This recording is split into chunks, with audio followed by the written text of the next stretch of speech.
This channel does not promote any violent, harmful, or illegal activities. All content provided by this channel is meant for an educational purpose only.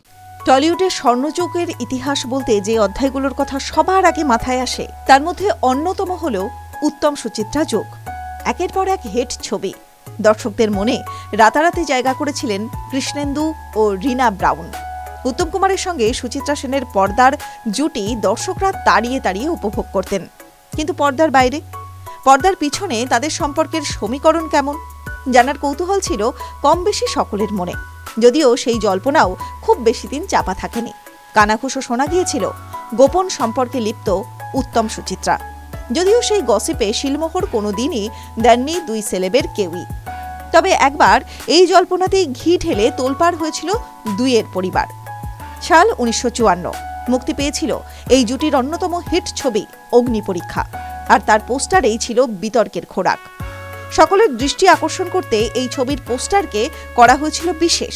সেখানে স্পষ্ট ভাষায় caption দেওয়া ছিল অগ্নিপরীক্ষা, অন্তর্নিহিত ভালোবাসার সাক্ষী। যেখানে ছিল 2 স্টারের স্বাক্ষর, তাতেই বিপত্তি। এই ক্যাপশনে ঝড় ওঠে সর্বত্র। তবে কি তারা বাস্তবেই সম্পর্কে রয়েছেন? প্রশ্ন জাগে ভক্তদের মনে। যদিও বিষয়টা মোটেই ভালো চোখে নেননি দুইয়ের পরিবার। উত্তম কুমারের স্ত্রী গৌরী দেবী এবং সুচিত্রা সেনের স্বামী, যদিও এই বিতর্ক নিয়ে কোনোদিনই মুখ খোলেননি জুটি।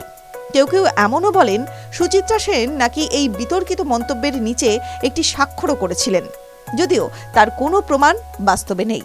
TV9 Bangla digital.